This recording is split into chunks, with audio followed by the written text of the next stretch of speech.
तो कोई बच्चा ये पॉडकास्ट गांव में देख रहा है, किसी टियर 2 सिटी में देख रहा है या फिर टियर 1 कहीं भी देख रहा है, उसको क्रिकेट को लेके कंफ्यूजन है कि भैया क्रिकेट की जर्नी मेरी क्या होती है, कैसे स्टार्ट करूं मैं क्रिकेट की जर्नी, और उम्र कितना बड़ा रोल प्ले करती है, ये सारी चीजें बताइए आप एस्पायरिंग क्रिकेटर्स को।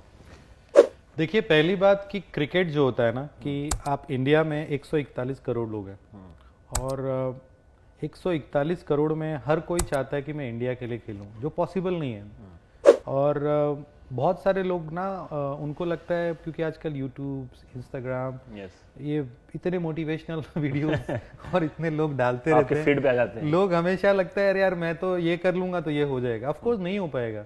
तो मुझे लगता है पहले तो एक प्लेयर अगर बनना है तो उसके पास एक बेसिक एबिलिटी होनी चाहिए कि भाई मैं अगर कहीं पे भी कोई मैच खेल रहा हूँ, गांव में भी खेल रहा हूँ, तो मैच विनर हूँ क्या। ठीक है। तो पहली चीज तो आपके अंदर वो देखना है स्किल होनी चाहिए, आप जहाँ खेल रहे हो वहाँ के बेस्ट प्लेयर होने चाहिए। सुन लीजिए भाई, फर्स्ट ऑफ ऑल जहाँ के प्लेयर। हाँ। सेकंड, अगर आप किसी एकेडमी को ज्वाइन करते हो या कहीं अच्छी जगह आ जाते हो, तो वो कोच आपको क्या फीडबैक देता है, ठीक है, कि आप आगे कर सकते हो कि नहीं कर सकते हो, जेन्युइन फीडबैक देना और उसके सच्चाई बोले। हाँ, सच्चाई बोले। And third, you have to look after your age. Age बहुत बड़ा फैक्टर है। तो प्लीज एज को क्लैरिफाई करिए, कितनी एज में क्रिकेट स्टार्ट करनी चाहिए हिंदुस्तान में राइट नाउ? अगर आप बैट्समैन हो ना, तो आपके लिए एज बहुत मैटर करती है। ठीक है। क्योंकि आपको अगर स्टेट खेलना है तो पहले आपको अंडर 14, अंडर 16, अंडर 19 कहीं ना कहीं एक आधा एज ग्रुप में खेलना पड़ेगा। Under 14 is not that important, but under 16 and under 19 is very very important.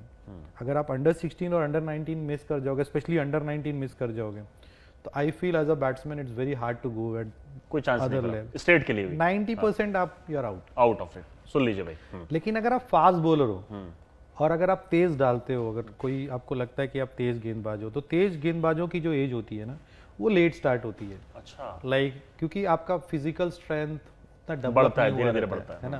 तो मेरे हिसाब से अगर कोई फास्ट बॉलर है ना, तो उसके लिए मैटर नहीं करता है कि अंडर 14 या 16 खेला है। अगर वो 17-18 साल की एज में भी अपने आप को करता है, तेज डालता है, तो स्टिल ही हैज टाइम। तो ये चीज है बेसिक क्राइटेरिया। उसके बाद क्रिकेट में जरूरी नहीं है कि आप अच्छा प्लेयर हो और आप खेल ही जाओगे, it's not possible at all. तो क्रिकेट में ना कुछ टाइमिंग्स होती है कि आपने राइट टाइम पे राइट परफॉर्मेंस किया कि नहीं किया। बहुत बार ऐसा होता है कि आप सिलेक्शन मैच में परफॉर्म नहीं करते हो, वैसे भी इंडिया में या हमारे स्टेट एसोसिएशन के बड़े छोटे मोटे सिलेक्शंस होते हैं, तो उस सिलेक्शन मैच में आपने परफॉर्म नहीं किया और देन बाद में कर रहे हो। तो इंडिया खेलने के लिए ना टाइमिंग भी बहुत इंपॉर्टेंट है। एग्जैक्टली। तो पहले तो ये क्राइटेरिया, फिर आप कितने दिन तक आप उस चीज को कर सकते हो। Consistency is very important. बहुत सारे लोग सोचते हैं कि यार 1 साल 2 साल में हो जाएगा, नॉट पॉसिबल। अच्छा क्रिकेटर बनना है और अगर बड़े लेवल पे जाना है तो कम से कम आपको 10 साल कंसिस्टेंट रहना पड़ेगा in your performances. Then only you can think to become a India player और रणजी ट्रॉफी प्लेयर। उसके बाद भी बोल नहीं सकते। तो मुझे लगता है कि ये सारी चीजें देखना है, प्लस रिसोर्सेस। आप कितने, आपका फैमिली बैकग्राउंड क्या है, आपको फैमिली कितने दिन तक सपोर्ट कर सकती है। बेसिक चीज़ें जैसे आपके पास है कि नहीं है, कि आपको अब ज़रूरी नहीं हर किसी को कोई गॉड फादर मिल जाए, तो आपको बेसिक चीज़ें होनी चाहिए। जैसे आपके पास अच्छी डाइट होनी चाहिए, आपका अच्छा, जैसे आप कहीं गांव छोड़ के शहर में आ रहे हो तो आपका रहना, खाना पीना, ये सब बेसिक चीज़ें होनी चाहिए। और एक अच्छा कोच का होना बहुत ज़रूरी है। बिना कोच के या बिना गाइड के आप नहीं हासिल कर सकते हो। आप नहीं जानते। तो सारी प्रोसेस बताइए। और जो ट्रायल्स जो होते हैं, जैसे मान लीजिए मुंबई का एग्जांपल लेते हैं, तो ट्रायल्स की इंफॉर्मेशन वगैरह प्लेयर कैसे ट्रैक डाउन करें, वेबसाइट पे जाएं, ये सब कैसे करें? क्योंकि उनको अक्सर क्वेश्चन पूछते हैं, भैया ट्रायल्स कब हैं, मुझे कौन बताएगा ये? तो प्लीज बताइए उसमें कैसे करे प्लेयर, अगर वो यंग प्लेयर बैठा है छोटी जगह, तो जानना चाहता है मुंबई के ट्रायल कब हो रहे हैं, फलाना कब हो रहे हैं। देखिए, हर स्टेट का अपना अपना प्रोसेस है। जैसे मुंबई का है, तो अगर आप मुंबई का अगर अंडर 16 और अंडर 14 का जो होता है, वो MCA के सिलेक्शन कैंप्स लगते हैं। Under 14, under 16, under 19, even under 23 हर समर में 15 अप्रैल के आसपास MCA का सिलेक्शन ट्रायल होता है। वो अपने एरिया बेस्ड ट्रायल में आप जा सकते हो। तो इन्फॉर्मेशन कहाँ मिलेगी, कब होना है? MCA के वेबसाइट पे मिलेगी। हाँ, सुन लीजिए, हर 10 अप्रैल के आसपास वो आ जाता है इन्फॉर्मेशन। ठीक है। तो पहला राउंड होता है जो स्टेट सिलेक्शन जहाँ से शुरू होता है। तो अंडर 14, अंडर 16, अंडर 19, अंडर 23 इसके ट्रायल्स होते हैं एरिया बेस्ड। उसमें अगर आप सिलेक्ट हो गए तो आपको 3 सिलेक्शन मैचेस मिलेंगे। ठीक है। उसमें अगर आपने परफॉर्म किया तो आपको स्टेट का एक ऑफ सीजन कैंप मिलेगा। फिर वहीं से आपका टीम बनना शुरू हो जाता है। जैसे अभी वीनू मंकट की टीम बनी है, अभी उसके बाद बारिश के बाद somewhere close to Diwali and this Dussehra, फिर उसी में से बच्चों की 4 टीमें बनती हर टूर्नामेंट के लिए, जैसे अंडर 16, अंडर 19 और अंडर 23। अंडर 14 का बाद में होता है। उसमें जो परफॉर्म करता है फिर वो कूच बिहार के लिए जाता है, फिर वनडेज होते हैं अंडर 23 के, फिर विजय मंजन ट्रॉफी की टीम निकलती है। तो ये मुंबई का सिस्टम है। रणजी ट्रॉफी का सिस्टम है कि यहाँ पे क्लब क्रिकेट होता है, लाइक कांगा लीग होता है, पुरुषोत्तम शील्ड, तालीम शील्ड, बहुत सारे टूर्नामेंट होते हैं, टाइम शील्ड होता है। तो उसमें जो लोग परफॉर्म करते हैं उसमें जो बेस्ट प्लेयर्स होते हैं और अंडर 19 के जो बेस्ट प्लेयर्स होते हैं, 23 के जो बेस्ट प्लेयर्स होते हैं, उनको लोग रणजी ट्रॉफी के प्रोबेबल्स में सिलेक्ट करते हैं and then it goes like that. ये बॉम्बे का सिस्टम है।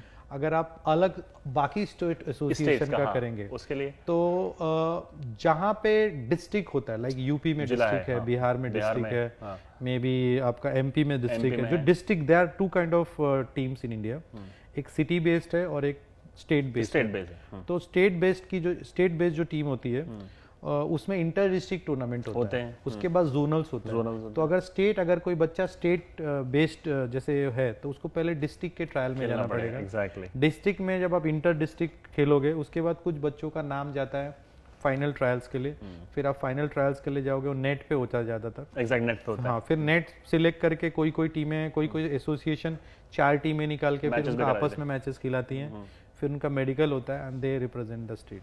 तो ये सारे प्रोसेस हैं। तो सिटी बेस्ड टीम के अलग हैं, जैसे अगर आप हैदराबाद जाओगे या फिर दिल्ली जाओगे तो वहाँ पे लीग्स होते हैं, 2 डे लीग, 3 डे लीग। तो वहाँ की टीमें वो लीग के थ्रू सिलेक्ट होती है। तो दीज आर द प्रोसेस जो स्टेट टीम में आपको लेके जाएंगी।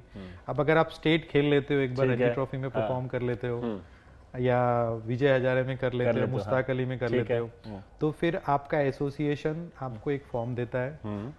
आईपीएल का ऑक्शन का फॉर्म आता है, आईपीएल रजिस्ट्रेशन का एक फॉर्म आता है। वो सबको नहीं मिलता है, वो सिर्फ किनको मिलता है आईपीएल का फॉर्म? जो स्टेट के मैचेस में परफॉर्म करते हैं, लाइक जो अंडर 23 में अच्छा खेलते हैं, रणजी में अच्छा कर रहे हैं, अंडर 19 के भी कुछ टॉप लड़के हैं जो स्टेट मैचेस होते हैं उसमें जो परफॉर्म करते हैं, लाइक अंडर 19, अंडर 23, रणजी, ये तीनों में जो परफॉर्म करते हैं उनको एक स्टेट आपको फॉर्म देता है। एसोसिएशन आपको फॉर्म देगा, आईपीएल फॉर्म। फिर वो फॉर्म आपको भर के आपके एसोसिएशन में जमा करना होता है और ऑनलाइन भी उसको जमा कर सकते हैं। वाओ, ठीक है। उसमें से वो जो लिस्ट होती है वो पहले बीसीसीआई स्क्रूटनी करता है कि किसको बुलाएं, कि किसको नहीं मतलब फ्रेंचाइजी के पास भेजने के लिए। तो पहले बीसीसीआई स्क्रूटनी करता है, फिर जो एलिजिबल होते हैं, एलिजिबिलिटी क्राइटेरिया मैं बताता हूँ। फिर वो जो एलिजिबल होते हैं उनका नाम सारे फ्रेंचाइजीज को जाते हैं, आईपीएल के फ्रेंचाइजीज को जाते हैं। फिर वो लोग उनको उसमें से कुछ लड़कों को ट्रायल के लिए बुलाते हैं या बुला चुके होते हैं। तो जो ट्रायल में उनको इम्प्रेस करते हैं उनके नाम के आगे वो टिक कर देते हैं, तब उनका नाम ऑक्शन में आता है, नहीं तो नहीं आता है। अगर 10 फ्रेंचाइजीज है, 10 में से किसी ने आपका नाम मार्क नहीं किया है तो आपका नाम नहीं आएगा। तो फिर आपका फ्रेंचाइजी ऑक्शन में नाम आएगा। फिर ऑक्शन में भी लिस्ट होता है। पहले तो कैप प्लेयर्स होते हैं, उसके बाद अनकैप में भी होता है। फिर 2 राउंड होने के बाद फिर टाइम अगर कम बचता है तो फिर से फ्रेंचाइजीज को जो बचे हुए नाम वो लोग देते हैं। फिर उनको किसी पे ऑक्शन करना होता है, फिर उनका नाम होता है। नहीं तो ऑक्शन के लिस्ट में से भी वहां नाम आने के बाद बहुत जन का नाम नहीं आता है। तो this is how it is.